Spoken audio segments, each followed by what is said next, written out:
Legendary investor Warren Buffett के बारे में हम सब जानते हैं और आप में से काफी सारे लोगों ने सुना होगा उनकी एक कहावत जिसमें वो कहते हैं कि एक रेपुटेशन बिल्ड करने के लिए 20 साल लग जाता है, लेकिन 1 या 5 मिनट काफी है उसको पूरी तरीके से रुइन करने के लिए। लेकिन आप जान के हैरान होंगे कि वॉरेन बफेट सर के लाइफ में भी एक ऐसा इंसिडेंट आया था जिसपे उनके रेपुटेशन पे क्वेश्चंस उठा था। वो पूरी तरीके से फंस चुके थे एक बड़े केस में। वॉल स्ट्रीट से लेके मीडिया हाउसेस से लेके उनके खुद के स्टेक होल्डर से लेके हर कोई डाउट कर रहा था कि क्या यह व्यक्ति काबिल है।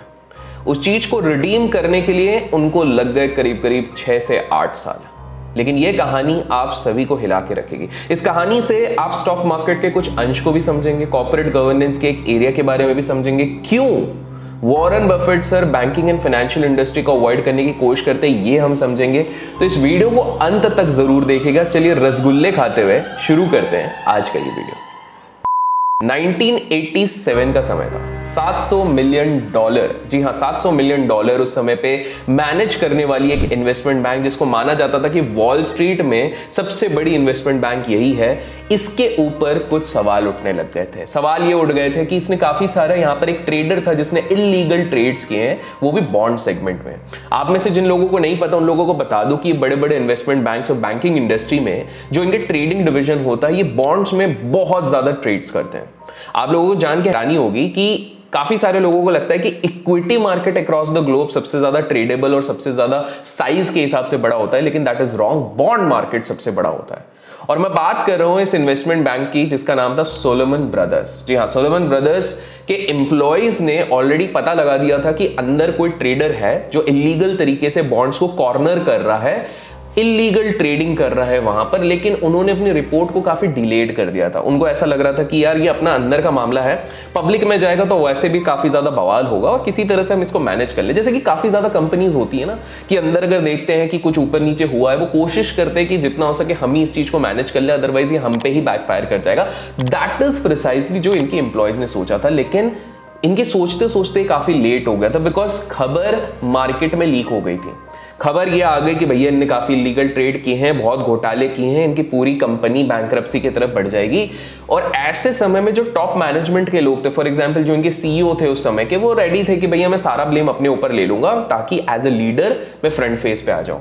उस समय के सीईओ ने जब ये ब्लेम अपने ऊपर लिया, उनको भी नहीं पता था कि इसका बैकफायरिंग कैसे होगा। उनको लगा था उनको सिंपैथी मिलेगी, उनको लगा था कि किसी तरह से चीजें सही होंगी, बट अनफॉर्चुनेटली देश विदेश के अखबारों ने, देश विदेश के मीडिया हाउसेस ने उनको विलेन बना दिया और उनकी बहुत ही ज्यादा बेइज्जती हुई। आगे चलकर एक इंटरव्यू में उनके सीईओ ने कहा था कि ये मेरी पूरी लाइफ का one of the worst phases था।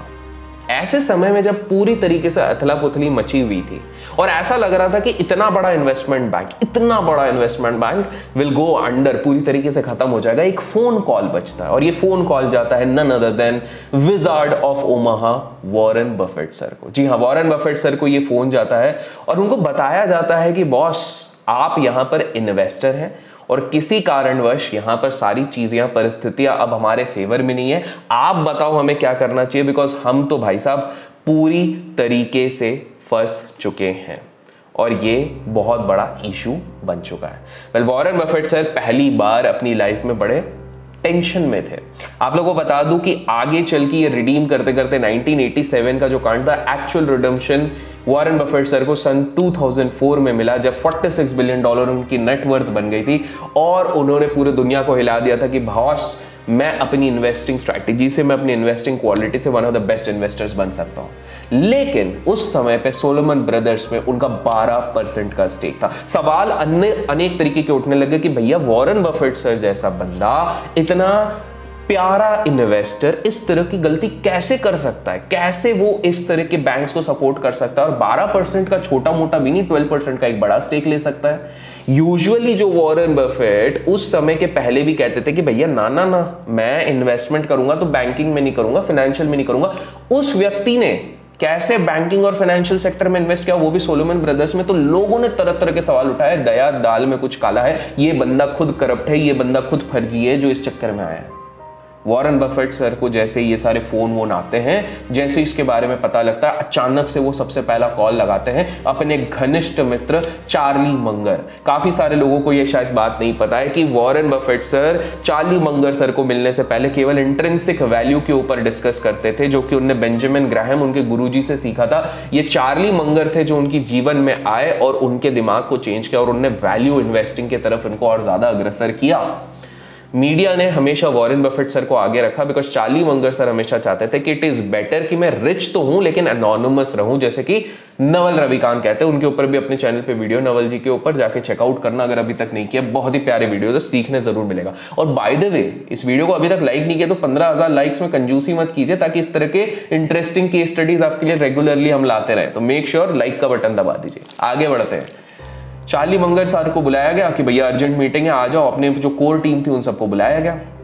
अब सीन ये हो गया था कि प्रॉब्लम ये थी कि ये जो कॉन्स्पिरेसी हुई थी, जिसके थ्रू एग्जैक्टली हुआ क्या था कि एक लिमिट दी जाती है जिसके बेसिस पे आप बॉन्ड ट्रेड कर सकते हो। ये ट्रेडर भाई साहब को पैसे वैसे खिला दिए थे बाहर से, तो ये अपनी लिमिट को एक्सीड करके ट्रेड कर रहे थे। इनफैक्ट इन्होंने कुछ ऐसे अपने क्लाइंट्स, इन्वेस्टमेंट बैंकिंग के क्लाइंट्स के ऑर्डर पंच किए थे जिन्होंने उनको परमिशन भी नहीं दिया था और उनको खुद को नहीं पता था, क्लाइंट्स को, जो HNI क्लाइंट्स होते हैं, क्योंकि ये तो बड़े बड़े सौदे होते हैं, करोड़ों करोड़ों अरबों, जैसे कि जो लोग अभिषेक करके चैनल को सब्सक्राइब करते हैं तो उनके पास करोड़ों रुपए हो जाते हैं ना, वैसे इस तरह के क्लाइंट्स थे। तो उनको तो पता भी नहीं था उनके नाम पे इस तरह के डील हो रहे थे, लेकिन धनाधन डील हो रहे थे। तो अब SEC इन्वेस्टिगेशन में चले गई, जस्टिस डिपार्टमेंट इन्वेस्टिगेशन में चले गई, फेडरल रिजर्व इन्वेस्टिगेशन में चले गए, ट्रेजरी डिपार्टमेंट, मतलब दुनिया भर के जो सारे सबसे बड़े बड़े जो डिपार्टमेंट्स होते हैं वो सब इन्वेस्टिगेशन में लग गए।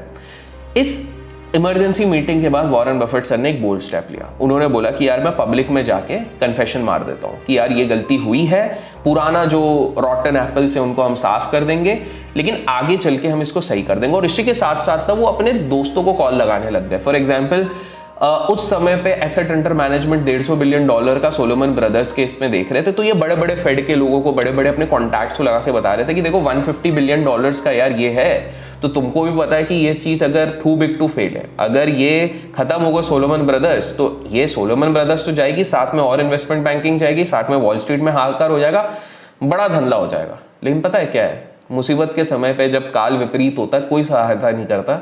उन लोगों ने भी मुंह फेर लिया। उन्होंने बोला भाई हम नहीं जानते हैं, अब तुम अपना देख लो, सोलोमन ब्रदर्स में तुम्हारा है, प्लस तुम्हारा पूरा बर्कशायर हैथवे का रेपुटेशन चले जाएगा, अब तुम देख लो।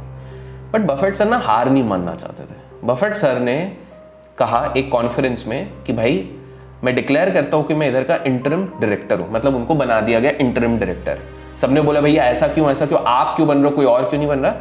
क्योंकि उन्होंने कहा कि यार देखो, जो एग्जिस्टिंग ऑलरेडी मैनेजमेंट में थे वहां पर कुछ गलतियां हुई हैं, at this point of time शायद मुझे आगे आके हेल्प करना पड़ेगा। और उन्होंने एक स्टेटमेंट देना शुरू किया। उन्होंने कहा कि आई नो कि कुछ गलतियां हुई हैं इस कंपनी में, आई नो काफी सारी चीजें गलत हुई हैं, मैं उसकी रिस्पॉन्सिबिलिटी लेता हूं, लेकिन आप इस चीज को समझने की कोशिश कीजिए, आप इस चीज को समझने की कोशिश कीजिए कि अगर सोलोमन ब्रदर्स खत्म होता है तो 8,000 से भी ज्यादा लोगों की नौकरियां स्टेक पे चले जाती हैं। काफी ज्यादा ये टू बिग टू फेल है। तो सोलोमन अगर नीचे जाएगा तो इसके साथ साथ काफी सारी कंपनीज और इन्वेस्टमेंट बैंक्स नीचे जाएंगी, which is not good for economy, which is not good for wall street, which is not good for anybody. लेकिन कहते हैं ना कि अगर कोई फाइट करने को तैयार होता है तो सामने से कोई सपोर्ट करने के लिए जरूर आता है। जैसे ही कुछ मंथ्स बीते अचानक से फेडरल रिजर्व और ट्रेजरी से एक व्यक्ति ने इनकी सुनी। वॉरेन बफेट सर ने कहा मुझे समय दो, बस मैं इसकी साफ सफाई करता हूं। उसने सुना। इनफैक्ट इस बार इंस्टेड ऑफ सेइंग अगेंस्ट, उन्होंने पब्लिकली आके सपोर्ट किया। और जब बड़ी बड़ी संस्थाएं सपोर्ट करने लग गई आफ्टर अ फ्यू मंथ्स, मतलब समय लगा, उस समय पे काफी बुरा समय था, जैसे ही किया तो लोगों को लगा कि शायद वॉरेन बफेट सर इस चीज को निकाल लेंगे। और वॉरेन बफेट सर पे भरोसा रखा गया। आने वाले कुछ सालों में साफ सफाई हो गई और सोलोमन ब्रदर्स के इस केस से निकल गए। उस ट्रेडर को जबरदस्ती तो नहीं कहूंगा, बट हाँ उसको अपनी करनी की सजा जरूर मिली।